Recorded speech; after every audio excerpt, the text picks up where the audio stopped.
dengan hormat sekali lagi saya ajak kita semua untuk bangkit berdiri saudara untuk menyambut firman Tuhan.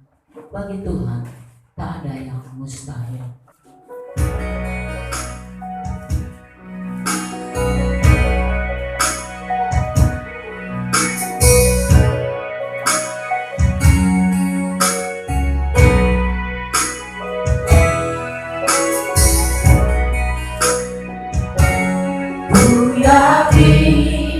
Saat kau berfirman, ku menang. Saat kau berkisah, hidupku hanya ditentukan oleh perkataanmu. Tuhan, karena kau menjaga,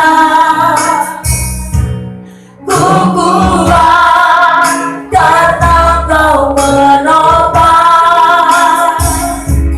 hidupku, hanya ditentukan oleh kuasa-Mu. Bagi Tuhan tak ada yang mustahil. Bagi Tuhan tak ada yang tak mungkin. Mukjizatnya disediakan bagiku, ku diangkat dan dipulihkannya. Bagi Tuhan tak ada yang mustahil. Bagi Tuhan tak ada yang tak mungkin. Mukjizatnya disediakan bagiku, ku diangkat dan dipulihkannya.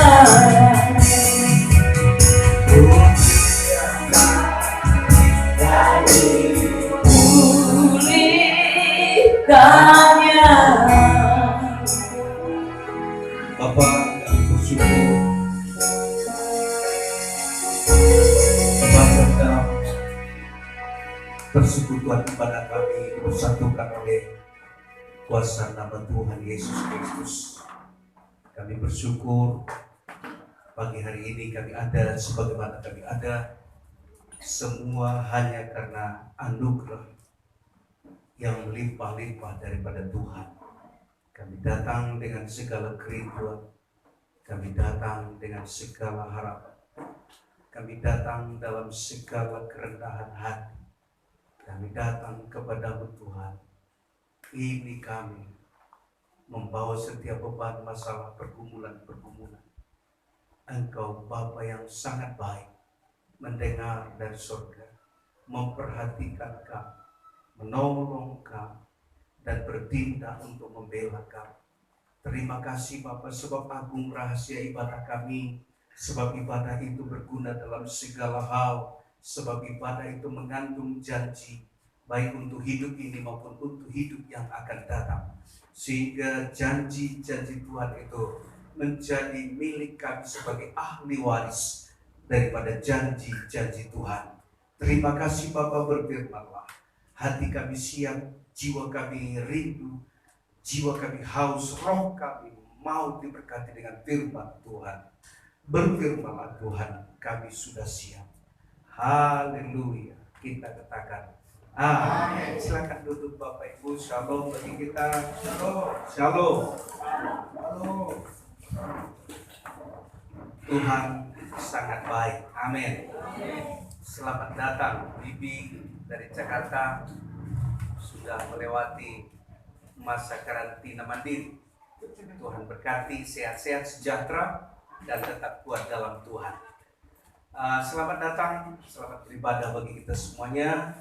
Dan kita akan belajar firman Tuhan, mencari perkara yang di atas, bagian yang kedua. Mencari perkara yang di atas.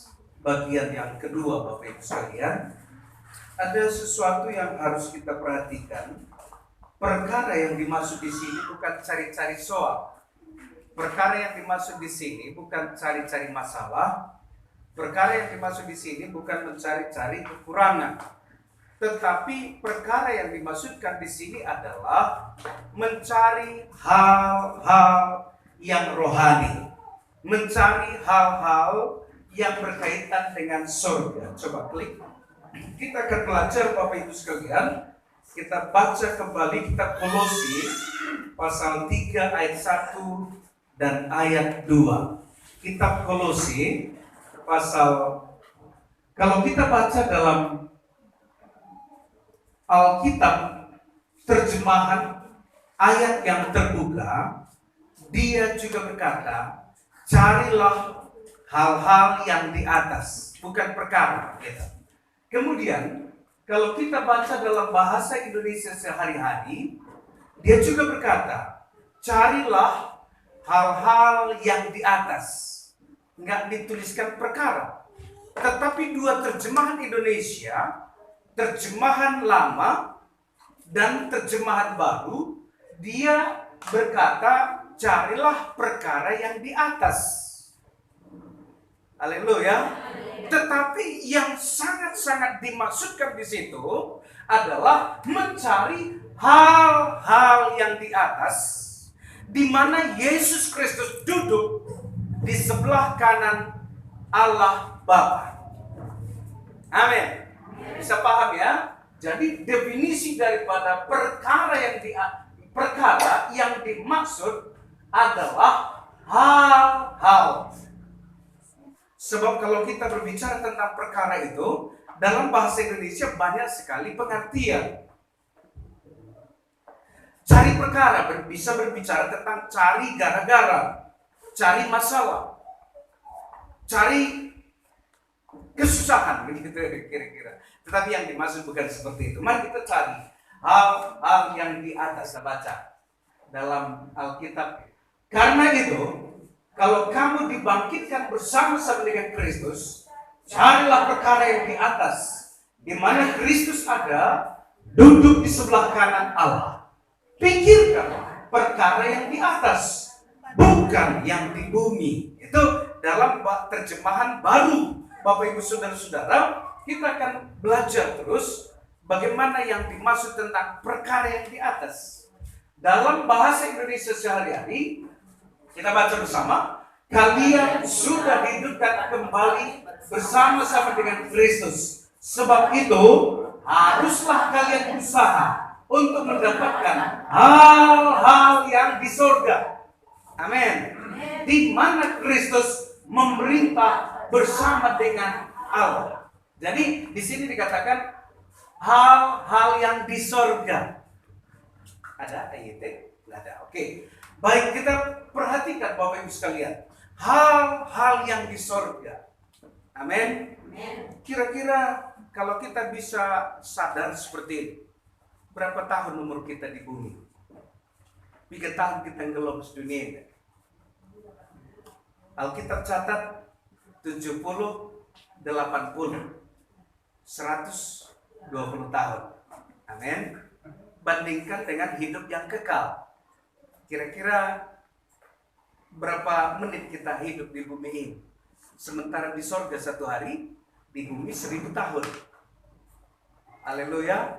Bukan hanya 1000 tahun, tetapi kekal selama-lamanya. Kira-kira bandingkan kehidupan kita di bumi ini hanya seketika. Alkitab katakan hanya bayang-bayang. Alkitab katakan hanya seperti rembang tengah hari. Alkitab katakan hanya seperti embun di pagi hari. Ketika matahari sudah bersinar, embun itu akan habis lenyap, Bapak Ibu sekalian. Seperti itulah kehidupan manusia di bumi ini. Hanya seketika, hanya sementara. Oleh sebab itu kita diberikan Tuhan kesadaran bahwa harus kita perjuangkan hal-hal yang berbau surga itu. Amin. Hal-hal yang berkaitan dengan surga itu. Itu yang Tuhan mau kita perjuangkan. Karena singkatnya hidup di bumi ini. Alkitab catat begini, Bapak Ibu sekalian. Waktu yang singkat yang kita miliki ini, di sana ada penderitaan, di sana ada kesusahan, di sana ada sakit penyakit, di sana ada ketakutan, di sana ada kegentaran, ada kegelisahan, ada kekhawatiran. Begitu mengerikan kehidupan di bumi ini. Oleh sebab itu, perjuangan kita bukan bumi ini. Amin. Perjuangan kita bukan bumi ini. Itu yang dimaksud oleh ayat-ayat yang kita baca ini. Begitu hebatnya penderitaan kita. Hari-hari ini semua orang takut dengan COVID-19. Lampinina biarnya. Begitu mengerikan. Merenggut begitu banyak korban jiwa. Hampir 500.000 miliar orang. Hampir 1,5 juta gitu. Tetapi Bapak Ibu sekalian, kemana kita berlari? Kemana kita berlindung? Tidak ada tempat perlindungan selain Tuhan Yesus Kristus. Dan oleh sebab itu, perjuangkanlah hidup yang kekal. Bukan berarti di bumi ini kita malas-malasan. Bukan berarti di bumi ini kita pasif. Tetapi teruslah aktif. Seperti yang saya katakan, harus tetap connect dengan Tuhan siang dan malam. Amin. Apapun yang kita kerjakan, hubungan kita dengan Tuhan tidak boleh renggang. Terus-menerus ada hubungan pribadi kita dengan Tuhan. Kita lihat Bapak Ibu sekalian pelajaran kita yang kelima. Kita kan belajar bahwa kita ini bukan warga bumi ini saja. Kita ini adalah warga surga. Amin. Warga surga. Kita lihat dalam kitab Filipi pasal 3 ayat 20. Kita akan baca bersama-sama. Kita lihat dulu. Sadarlah selalu bahwa Anda adalah warga surga. Amin. Sadar nggak?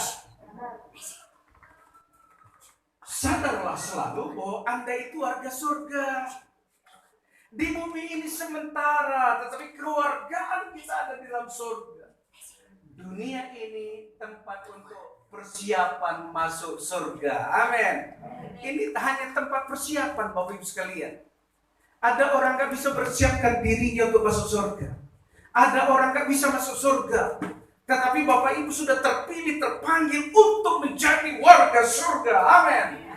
Oleh sebab itu perjuangan kita bukan perjuangan dunia, tetapi perjuangan kita adalah perjuangan surga.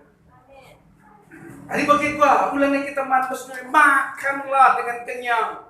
Nikmatilah hal-hal yang terbaik. Bekerjalah dengan keras. Tetapi seterusnya, connectlah hati kita terus dengan surga. Amin. Nyambunglah terus hati kita dengan surga. Jangan putus hubungan kita dengan surga siang dan malam. Amin. Yuk kita lihat Bapak Ibu sekalian. Filipi pasal 3 ayat 20 dan ayat 21. Karena keluargaan kita adalah di dalam surga. Amin. Yakin? Ya. Karena keluargaan kita adalah di dalam surga. Haleluya. Haleluya.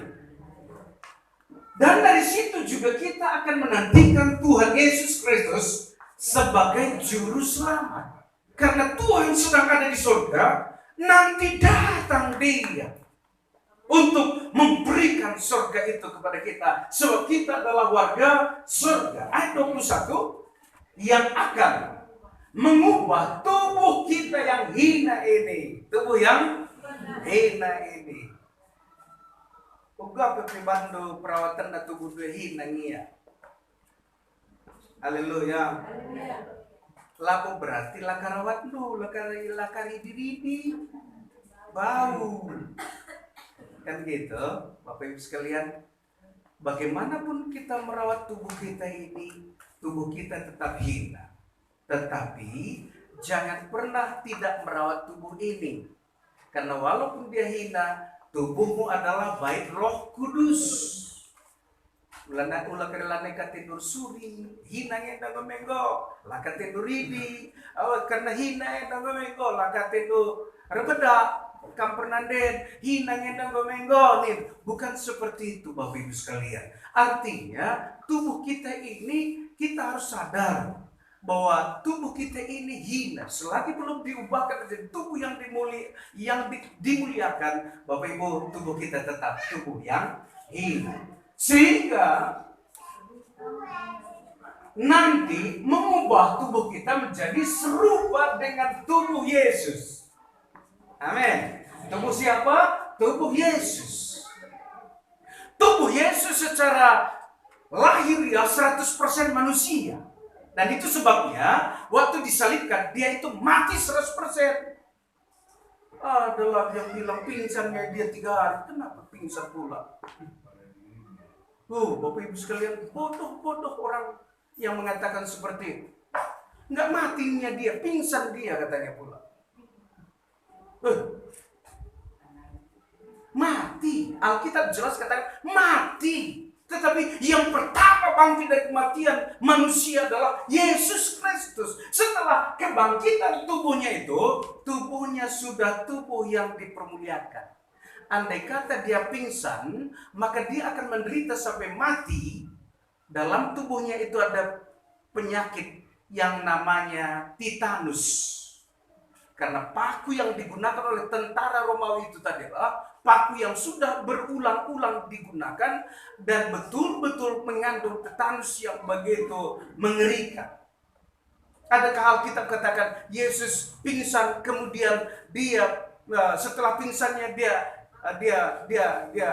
sembuh dari pingsannya, kemudian tangannya kakinya kena tetanus, kemudian matilah dia karena tetanus itu. Nggak ada ayatnya Bapak Ibu sekalian. Bayangkan saja siapa yang operasi lambungnya yang kena tombak itu. Kalau dia pingsan, siapa yang operasi? Lambungnya itu terkoyak sehingga dari lambungnya keluar air dan darah. Bapak Ibu sekalian, jadi jangan dipelintir. Alkitab ini sempurna, jangan diganggu-gugat lagi. Kenapa? Karena Roh Kudus yang melindungi Alkitab ini. Haleluya. Sehingga tidak bisa dipalsukan, tidak bisa dipelintir, dan tidak bisa dipolitisasi. Amin. Kemudian setelah dia bangkit dari kematian, maka dia sudah memakai tubuh yang mulia. Tubuh yang mulia, sehingga walaupun tangannya masih berlubang paku, kakinya masih berlubang paku, dan kepada Thomas dia katakan, mari masukkanlah jarimu ke lambungku ini. Masih utuh Bapak Ibu sekalian, lubang-lubang itu masih utuh, tetapi karena dia memakai tubuh yang dipermuliakan, maka itu tidak membawa penyakit lagi dalam hidupnya. Karena dalam tubuh yang dipermuliakan, virus COVID-19 tidak mempan Bapak Ibu. Amin. Dalam tubuh yang dipermuliakan, segala sesuatu virus apapun namanya tidak mempan. Segala sesuatu yang namanya bakteri, kuman dan sebagainya tidak mempan dalam tubuh yang dipermuliakan itu. Sehingga serupa dengan tubuhnya yang mulia, menurut kuasanya yang dapat melakukan segala sesuatu kepada dirinya. Dia sudah lakukan kepada dirinya, dia akan lakukan kepada diri kita masing-masing. Suatu hari kita akan memakai tubuh yang dipermuliakan. Jangan takut Bapak Ibu sekalian, tidak akan ada lagi cacat celah dalam tubuh yang dipermuliakan. Tidak ada lagi jelek, cantik, semua manis, hebat, luar biasa dalam tubuh yang dipermuliakan. Sempurna otak kita, sempurna mata kita, nggak ada rambut, nggak perlu pakai kacamata, sempurna gigi kita untuk menggigit, Bapak Ibu sekalian, merasa dan sebagainya, sempurna sekali segala sesuatu, sempurna memori kita, sempurna semuanya. Nggak seperti ini, dari depan sampai ke belakang aja mau ambil pisau sudah lupa. Betul? Pernah gitu? Padahal masih dari depan ke dapur aja sudah ada lupa. Kenapa? Karena tubuh ini hina. Amin. Setelah umur 50 tahun, saya nggak bisa lagi masukkan benang ke lubang jarum. Kenapa? Karena tubuh kita hina. Nggak gesik dulu lagi dalam berjalan, dalam bertingkah laku dan sebagainya. Kenapa? Karena tubuh kita hina. Oleh sebab itu Bapak Ibu sekalian, carilah yang tidak hina itu. Itulah tubuh yang dipermuliakan. Suatu hari kita akan menikmati memakai tubuh yang mulia itu. Jangan takut Bapak Ibu sekalian. Amin. Oleh sebab itu mari kita perhatikan ya. Kita perhatikan apa yang harus kita perjuangkan. Dalam kehidupan sehari-hari di bumi ini, kita sadar setiap hari bahwa kita ini adalah warga surga. Amin. Ada Mama Elbi? Ada. Oke. Saudari kita ini pernah bekerja di Malaysia, betul? Betul Mama Elbi? Betul. Tetapi kamu kan warga Indonesia, begitu ya? Iya kan? Kemudian, maksud saya seperti ini, supaya kita mengerti. Apapun yang diperoleh di Malaysia, tidak akan dia habiskan di Malaysia. Sebab dia tahu, dia itu warga Indonesia. Betul? Sebesar apapun pendapatannya di Malaysia pada waktu itu, dia tidak akan habiskan di Malaysia. Dia tidak akan timbun hartanya di Malaysia. Dia tidak akan curahkan hatinya sepenuhnya kepada Malaysia karena dia warga Indonesia. Amin. Saya lihat di U-Channel Bapak Ibu sekalian, ada tentara Israel yang merebut kota Yerusalem pada tahun 48 itu, perang Yom Kippur. Waktu saya bayi dia katakan seperti ini. Aku bertanya kepada kakek, indah sekali bunga tulip ini, karena dia tinggal di Belanda, Bapak Ibu sekalian. Cantik sekali bunga tulip ini kakek, saya bilang. Lantas kakekku bilang, bunga tulip kita bukan di Belanda, tetapi di tanah perjanjian yang melimpah susu dan madu. Saya heran katanya, kenapa kakekku selalu berkata seperti itu. Kemudian aku bilang, rumah kita di Belanda ini sudah bagus sekali kakekku bilang. Katanya pula Bapak Ibu sekalian, kakekku bilang rumah kita bukan di Belanda. Rumah kita ada di Israel, tanah perjanjian yang melimpah susu dan madu. Setiap kali aku berbicara tentang Belanda, dia tidak pernah katakan tempat kita bukan di Belanda ini, tempat kita ada di tanah perjanjian. Itu ditanamkan terus-menerus dalam pikiranku, dan aku pada waktu itu belum mengerti katanya. Tetapi setelah menjadi besar, aku direkrut menjadi tentara, dan bersama dengan Jenderal Mossad, mereka merebut kota-kota yang diduduki oleh orang itu. Bapak Ibu sekalian, dia cerita seperti itu. Pertama sekali kakiku masuk ke tanah Yerusalem itu, maka kami berdoa seluruhnya. Kami berdoa, doanya secara Yahudi, Bapak Ibu sekalian. Maksudnya apa?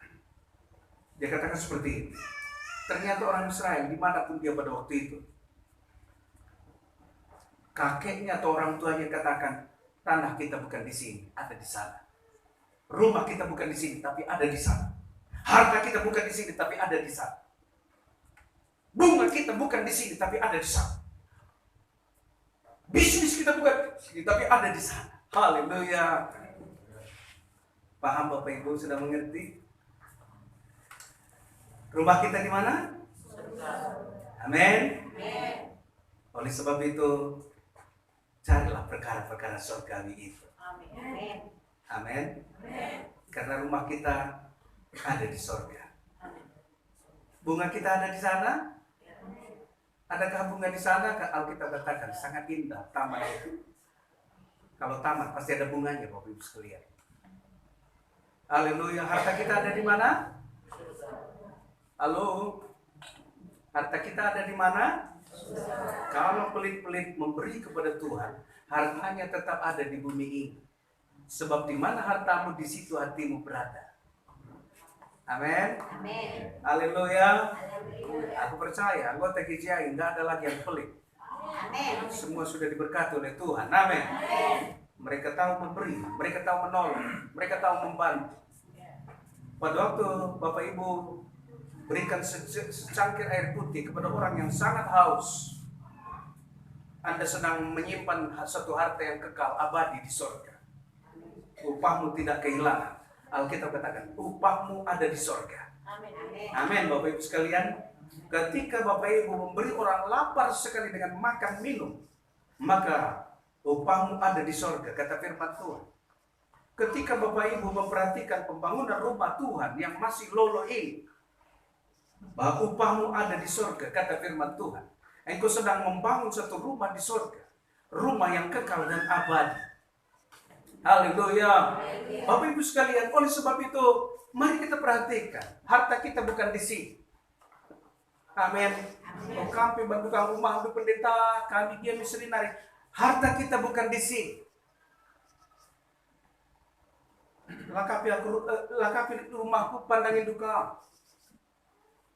Untuk duka karang babi itu pendeta, lalit dahin kubijian dan pandangin duka. Kami bekerja sepenuhnya untuk Tuhan. Apa yang kami kerjakan, kami muliakan Tuhan dengan pekerjaan itu. Dan kami tidak pernah pelit-pelit kepada Tuhan. Haleluya. Amin. Apa yang harus kami lakukan? Kami lakukan. Disuruh bagi-bagi berkat, kami bagikan dengan segenap hati. Kepada orang-orang tertentu dibagikan, Bapak Ibu sekalian. Mereka sudah katakan seperti ini, begini, kami bagikan. Haleluya. Dan kami tidak mau korupsi itu. Kenapa Bapak Ibu sekalian? Karena kita bekerja untuk Tuhan, Tuhan akan balaskan pekerjaan kita. Yang saya katakan seperti ini, hari ini menjadi penyalur berkat. Penyalur. Berarti berkat itu bukan dari saya. Hanya menyalurkan. Berarti saya nggak ada sih, cuman tenaga yang saya punya, cuman kendaraan yang saya punya, saya salurkan. Dan itu bukan berasal daripada saya. Amin. Saya percaya suatu hari bukan hanya penyalur jadi saluran berkat. Kalau sudah menjadi saluran berarti berkat itu dari saya. Haleluya. Satu hari aku percaya itu. Karena memberi lebih berbahagia daripada menerima. Amin. Mari perhatikan Bapak Ibu sekalian, kita sudah lakukan, kita sudah kunjungi panti asuhan, kita berbahagia karenanya. Dan itu sebabnya mari perhatikan hal-hal apa yang harus kita perbuat. Karena kewargaan kita ada di dalam surga. Kalau kita punya kewargaan surga Bapak Ibu sekalian, timbunlah harta kita di surga, timbunlah hidup kita di surga, timbunlah pikiran kita di surga. Hati kita tetap terarah kepada surga. Amin. Amin. Paham ini? Ada pertanyaan? Haleluya. Kalau sudah tahu seperti ini, menyesal nanti sampainya di surga. Tapi banyak orang menyesal nanti.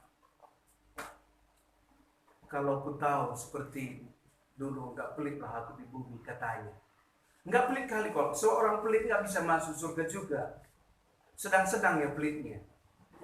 Kalau di konten dia dapat 6, nilai 6 seperti itu. Nggak merah. Kalau dapat 6 nilainya kan masuk surga juga.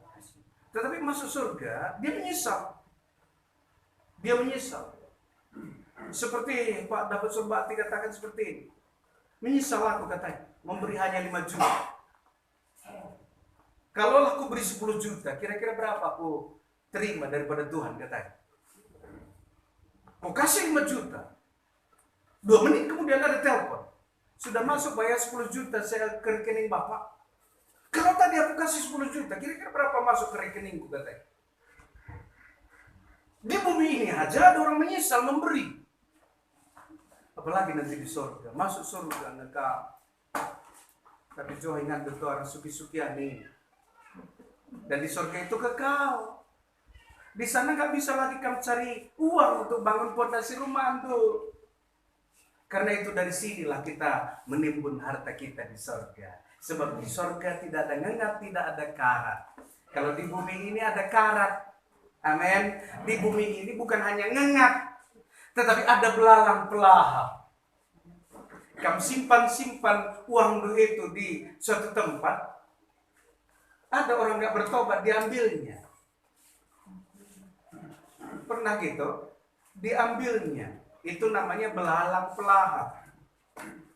Atau nggak diambil orang, tetapi timbul sakit penyakit. Habis uang itu namanya juga belalang pelahap.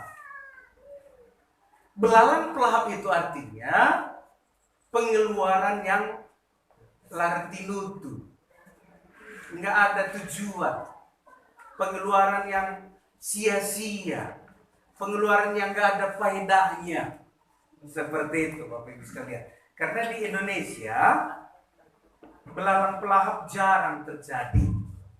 Belalang pelahap itu di Timur Tengah. Kalau kita perhatikan di berita hari-hari ini, terakhir ini begitu banyak belalang. Satu kota bisa dipenuhi oleh belalang. Kalau satu ladang ini, satu kecamatan juga dipenuhi belalang, maka semua pohon gak ada berdaun lagi, itu belalang Bapak Ibu sekalian. Anak Tuhan, kita bukan tempatnya belalang pelahap. Karena kita tahu menimbun harta kita di sorga, supaya hati kita ada di sorga. Amin. Sebab di mana hartamu, di situ pun hatimu berada. Yuk kita kembali kepada pelajaran kita. Kita itu warga sorga. Amin. Bayangkan sekarang kita sudah terdaftar sebagai warga sorga. KTP kita KTP kekal di sorga. Dan semuanya bersangkut paut dengan sorga itu ada di sorga. Bapak Ibu sekalian, nggak perlu paspor kita ke sorga itu, cukup paspor kita, visa kita hanya iman dalam Yesus Kristus. Amin. Itu sebabnya sadar bahwa kita warga sorga. Kalau sudah sadar bahwa kita warga sorga, kapanpun Tuhan datang menjemput kita, kita sudah siap. Amin. Sampai di sorga, kita tidak akan menyesal.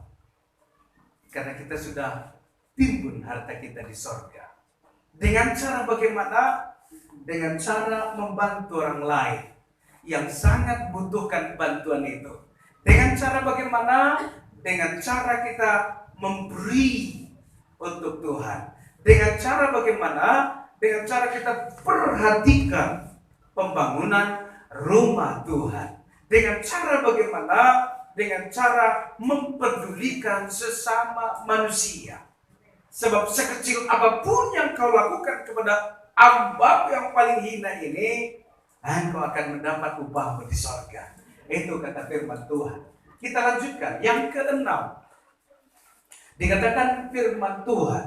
Yang keenam adalah saat di dunia lakukan segala sesuatu seperti untuk Tuhan, bukan untuk manusia. Haleluya. Amin. Bapak Ibu, kamu bagikanlah katanya. Karena Petri kan sudah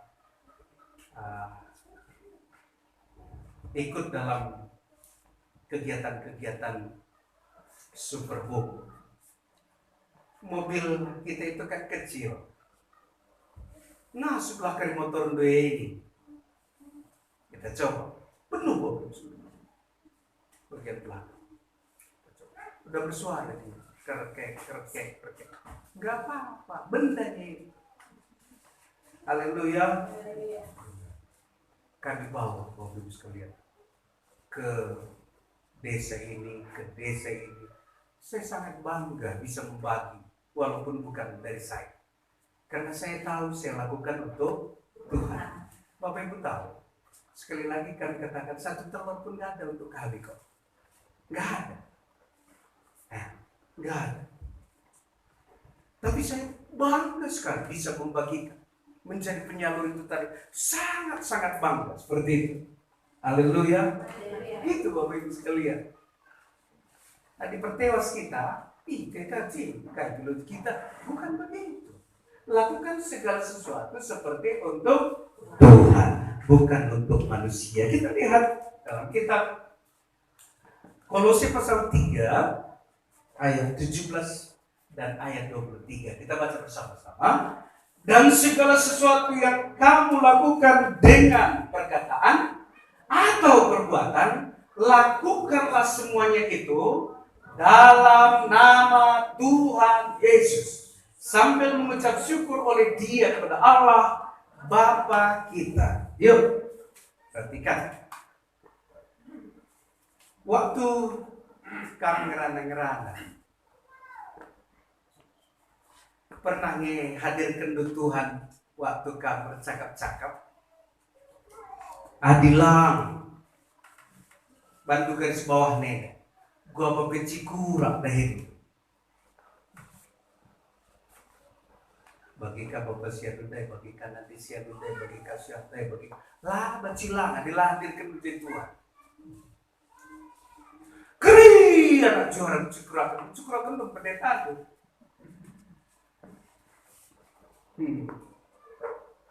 Aku khotbah nanti kurang pas, aku tambahin nabi daesi, kurangin daesi ada. Emangnya kami yang khotbah, kami saja khotbah kan?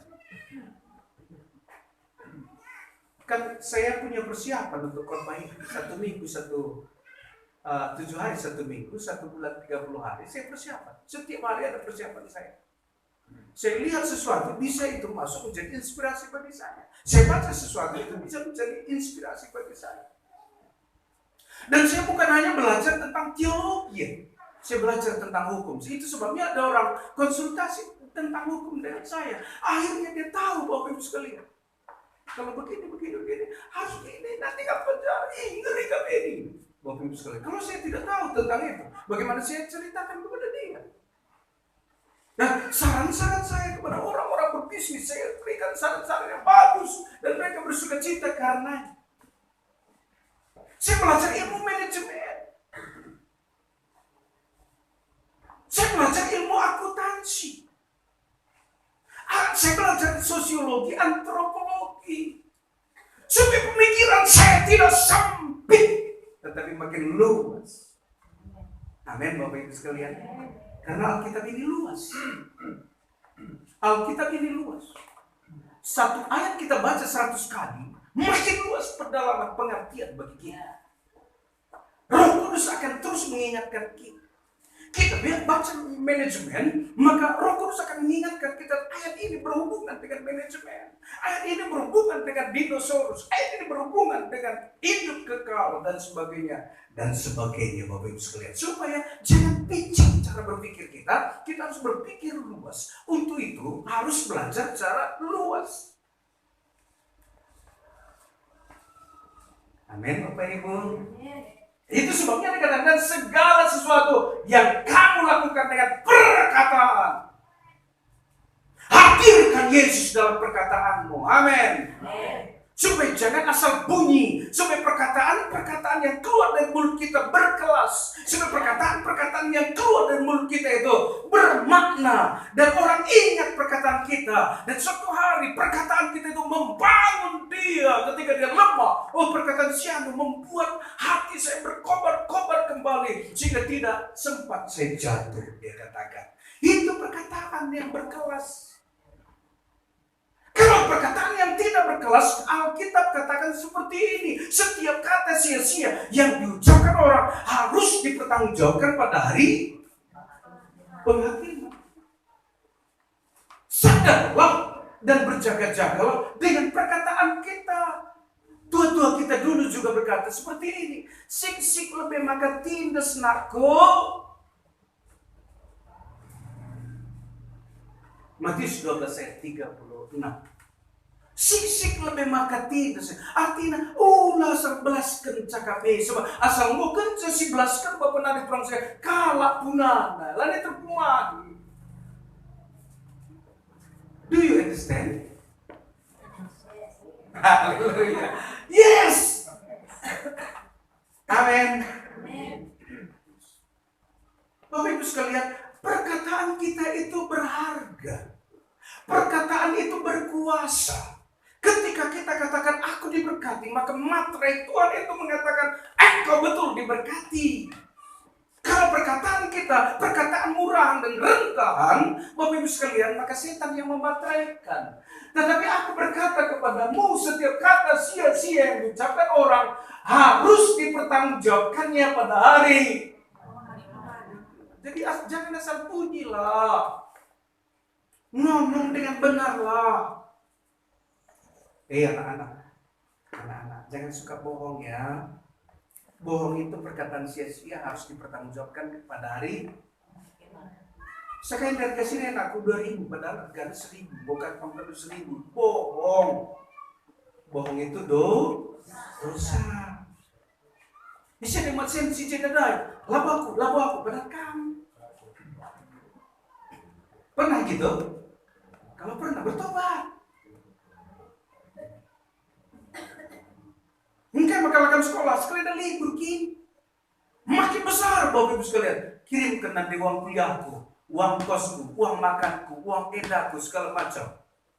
Gua di lagu Ermawati, Jontri. Kirimkan duit nanti kuliah aku. Padahal lagu sekolah. Itu fakta yang sekarang. Makin diajar, makin pintar anak sekolah, makin pintar membodoh-bodohi orang tua.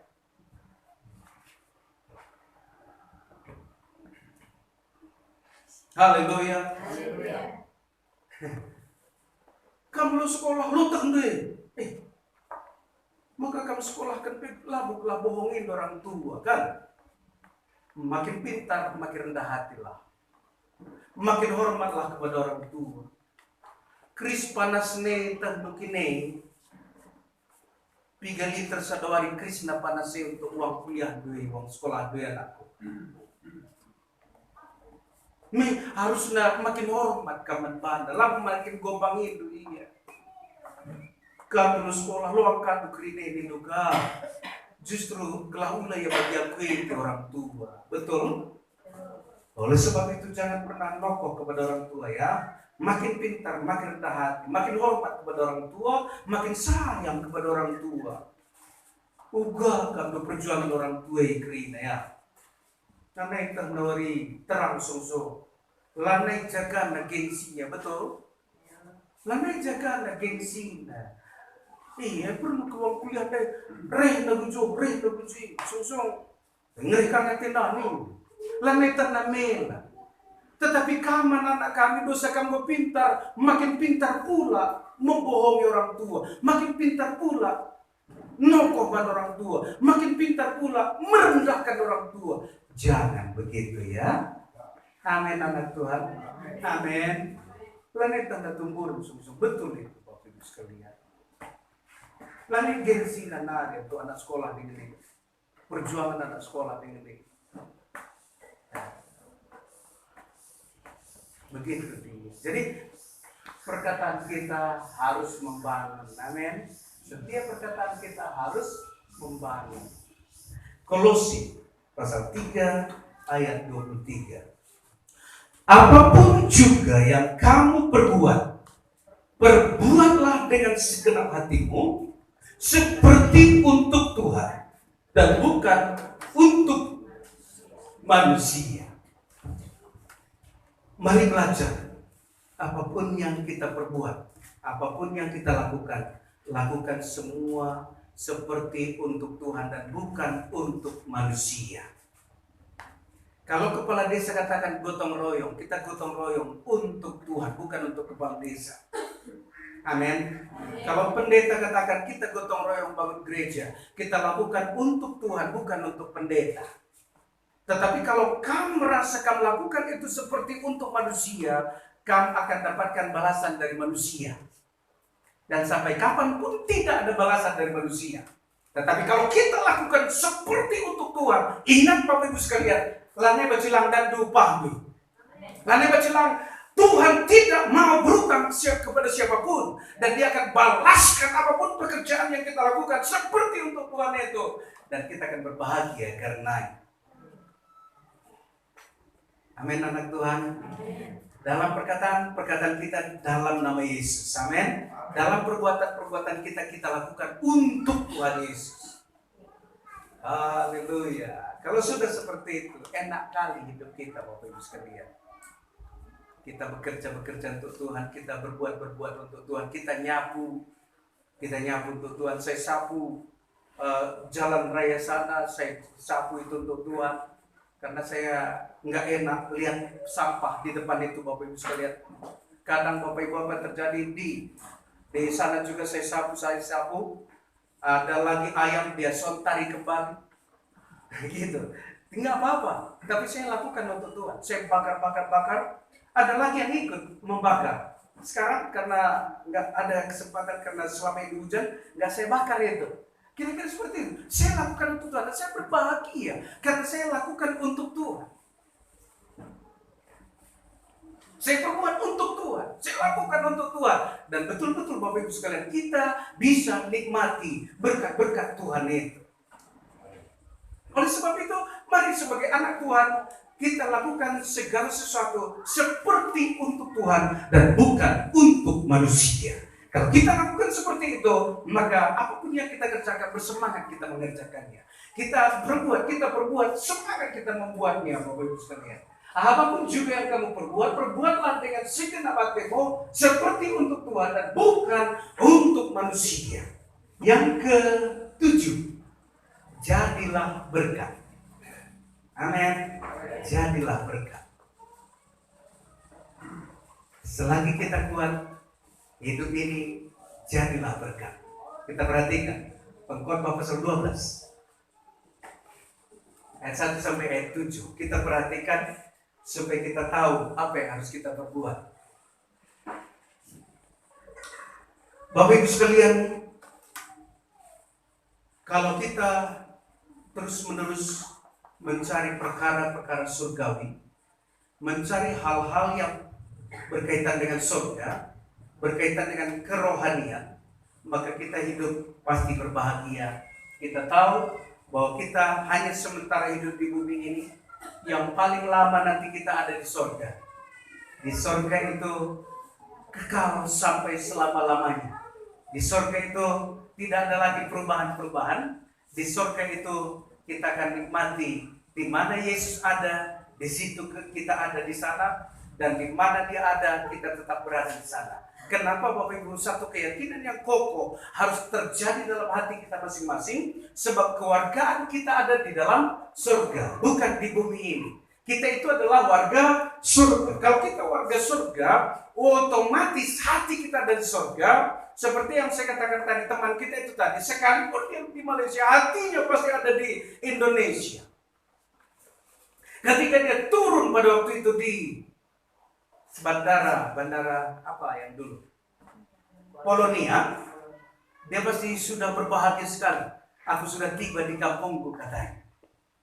Ketika dia sampai di penatapan, dari Tanah Karo, katanya, sampai di Gapura, Kelabangan, tenang, berpusung. Sampai 2 tahun, langit dah juhar, nandangi kerja tahun kah, seperti itu Bapak Ibu sekalian. Betapa bahagianya hatinya pada waktu itu. Haleluya. Harusnya kita pun seperti itu. Kalau umurnya sudah 60 tahun, makin bahagia dia, soalnya sudah dekat kepada surga. Umurnya 65 tahun, makin sukacita dia, sebab dia semakin dekat kepada surga itu. Umurnya semakin 70 tahun, puji Tuhan, aku sudah sampai 70 tahun, makin berbahagia dia, semakin dekat kepada surga itu. Amin. Umurnya semakin tinggi, 80 tahun apalagi, makin sukacita dia.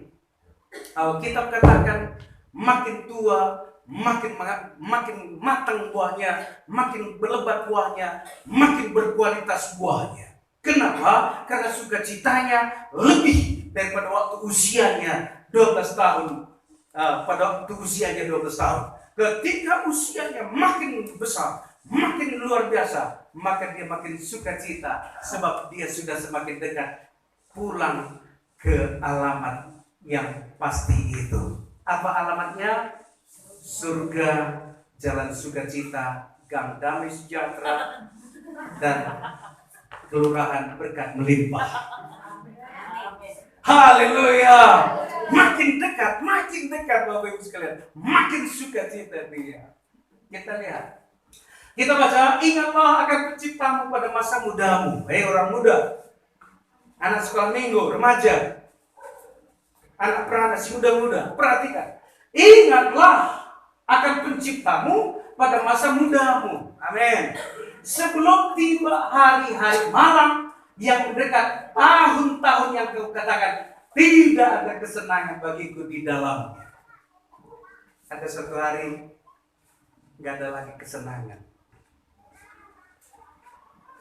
Itu sebabnya selagi muda, kita harus jadi berkat. Ada saatnya paha ayam kelihatan seperti martel. Ada saatnya sop bening kelihatan seperti air tawar. Lihat di iklan itu Bapak Ibu sekalian.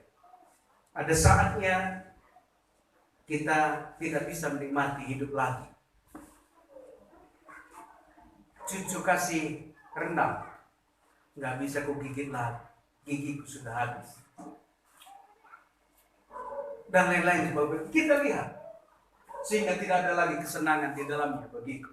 Ayat 2, sebelum matahari dan terang, bulan dan bintang-bintang menjadi gelap, dan awan-awan datang kembali sesudah hujan. Pada waktu itu penjaga-penjaga rumah gemetar, dan orang-orang yang kuat membungkuk. Selama ini orang yang kuat, selama ini mereka bekerja keras, akhirnya membungkuk. Dan perempuan-perempuan penggiling berhenti karena berkurang jumlahnya. Kenapa berkurang? Karena sudah debu kembali menjadi tanah seperti semula, roh kembali kepada Allah yang mengalir. Dan yang melihat dari jendela semuanya menjadi kabur. Penglihatannya menjadi kabur. Kenapa? Karena usia.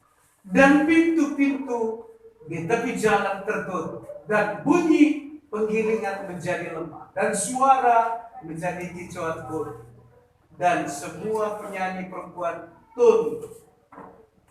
Juga orang yang jadi takut tinggi, maksudnya takut di tempat tinggi, dan ketakutan ada di jalan. Pohon badam berbunga dan belalang menyeret dirinya dengan susah payah, dan nafsu makan tak dapat dibangkitkan lagi karena manusia pergi ke rumahnya yang kekal. Di mana rumah kita yang kekal? Surga. Dan perantap-perantap berkeliaran di jalan. 6. Sebelum rantai perak diputuskan dan pelita emas dipecahkan, sebelum tempayan dihancurkan dekat mata air, dan roda timba dirusak di atas sumur. 7. Terakhir, dia katakan seperti ini. Dan debu kembali menjadi tanah seperti semula, dan roh kembali pada Allah yang mengaruniakannya. Anak Tuhan, ada waktunya roh kita akan kembali pada Allah. Ketika roh kita kembali kepada Allah, debu tanah ini akan kembali menjadi tanah. Amin. Coba perhatikan Bapak Ibu sekalian, ada waktunya nanti, ada saatnya nanti, dan kita harus iman bahwa semua yang ada di kuburan itu adalah kumpulan debu tanah. Betul? Di kuburan itu nggak ada roh orang mati, rohnya langsung kepada Allah. Apakah dia percaya Tuhan atau tidak percaya Tuhan, rohnya langsung kepada Allah. Itu sebabnya jangan takut kuburan. Dan tidak ada penyiksaan di kuburan. Penyiksaan itu nanti ada di lautan api dan belerang. Amin. Dan kuburan, Alkitab catat, tidak pernah berkata berhenti. Ada dua hal yang tidak pernah berkata cukup. Satu kuburan, satu lagi apa? Air laut. Air yang mengalir ke laut. Tidak pernah dia katakan cukup, sudah cukup air. Enggak pernah. masuk kuburan. Nggak pernah dia katakan cukup. Nggak usah lagi antar orang mati. Supaya hidup semua. Nggak ada Bapak Ibu sekalian. Kecuali setelah COVID, banyak warga menolak orang dikuburkan di kuburan umum. Kan begitu. Itu situasi. Bapak Ibu sekalian, tetapi Alkitab catat bahwa orang mati harus dikubur terus menerus. Tidak pernah dia katakan cukup untuk orang mati, Bapak Ibu sekalian. Dan debu kembali menjadi tanah seperti semula, dan roh kembali pada Allah yang mengaruniakannya. Jadi setelah roh kita ada pada Allah, apakah bisa dipanggil kembali? Tidak bisa. Dengan cara bagaimanapun, roh itu nggak bisa kembali ke bumi ini. Jelas itu Bapak Ibu? Amin, sudah jelas.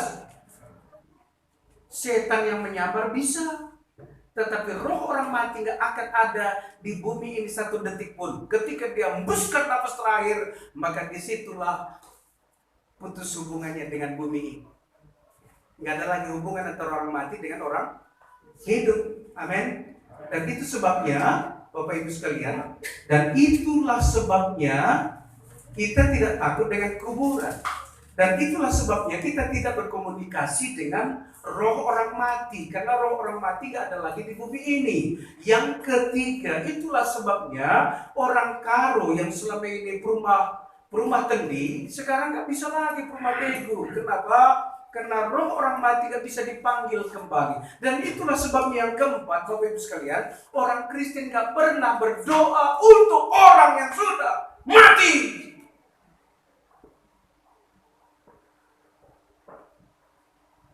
Sekali lagi, do you understand? Hah? Angkat duduk ngangeng. Itu sebabnya orang Kristen gak pernah berdoa untuk orang yang sudah mati. Karena orang yang mati tidak ada hubungan dengan orang yang hidup. Dan doa kita untuk orang mati tidak mengubah statusnya. Makin paham? Nah, makanya kalau ada orang undang kalian untuk orang mati, berdoa untuk orang mati, nggak usah hadir lah. Setan itu yang bercokol di situ, nggak ada Alkitab. Di bumi ini menentukan Bapak Ibu sekalian. Kalau dia di surga, walaupun kita doakan dia supaya masuk neraka, nggak bisa masuk neraka. Kalau dia sudah masuk neraka, bagaimanapun kita doakan terus menerus di bumi ini. 40 hari, 40 malam, 40 tahun, 40 malam, Bapak Ibu sekalian, nggak ada perubahan bagi dia. Nggak ada perubahan. Kalau di neraka, tetap di neraka. Kalau Alkitab katakan, itulah namanya kekal. Kalau kekal ada perubahan, namanya bukan kekal. Kalau ada perubahan itu panah. Tetapi kalau kekal itu nggak ada perubahan, Bapak Ibu sekalian. Makin mengerti? Itu sebabnya jangan, kalau salahkah aku ziarah ke kuburan? Pertanyaan kan begitu. Enggak salah bawa bunga. Dan Bapak Ibu harus tahu bahwa ketika Bapak Ibu bawa bunga ke kuburan, Alkitab katakan hidup kita seperti rumput dan kemuliaan kita hanya seperti bunga rumput. Setiap rumput pasti berbunga. Ada rumput yang bunganya mahal, ada rumput yang bunganya tak bisa dijual. Seperti itulah kehidupan manusia. Bunga itu menentukan status sosialnya, kedudukannya, dan juga bunga itu simbol daripada jabatan, pangkat, dan sebagainya. Bapak Ibu sekalian, tetapi semua sama. Ketika rumput itu layu, maka gugur bunga itu. Bunga apapun dia, harga 1 juta bunganya 1 kuntung, itu kalau sudah layu pasti gugur bunganya, gugur bunga. Itu sama. Mau rumputnya indah, mulia, dan mahal, rumputnya nggak laku dijual, sama. Ketika rumput itu layu, maka semua bunganya akan gugur. Amin. Ada persamaan. Oke. Jadi paham Bapak Ibu sekalian ya, nggak usah lagi berdoa lah untuk orang mati. Nggak ada ayatnya. Nggak salah kita ziarah, tapi saya katakan tadi, kita ziarah itu kita katakan inilah mewakili aku. Menyadarkan kita bahwa kita juga akan mengalami kematian seperti orang yang sudah duluan mati dengan kita itu. Itu gunanya kita ziarah. Kemudian supaya kita bersihkan lagi kuburannya. Kalau nggak tahu lagi kita di mana kuburannya kan aneh bin ajaib. Kalau kita tahu di mana kuburannya, kenapa? Karena suatu hari kuburan itu akan terbuka kembali. Apakah kebangkitan pertama atau kebangkitan kedua? Kuburan-kuburan itu akan terbuka kembali. Orang yang mati dalam Tuhan itu kuburannya terbuka, itu kebangkitan pertama. Dalam kebangkitan kedua, kuburan terbuka untuk dihakimi. Kebangkitan pertama, kuburan terbuka bukan untuk dihakimi, tetapi untuk memerintah sebagai imam dan raja pada kerajaan 1000 tahun damai. Amin. Amin. Yuk kita lihat Bapak Ibu sekalian, betapa kita harus mengerti karena hal ini.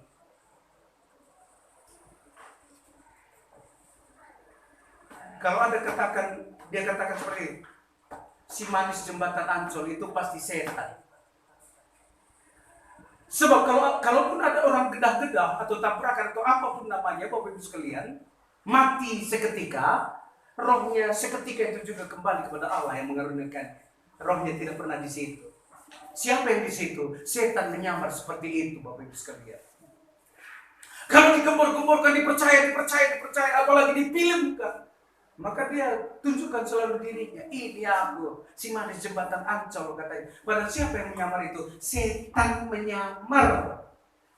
Haleluya. Setan yang menyamar, Bapak Ibu sekalian. Itu sebabnya kalau ada orang keluarga kita meninggal, kerteng-kerteng dari belakang, bukan roh yang datang, tetapi kucing yang lari terdiri. Iya kan Bapak Ibu sekalian.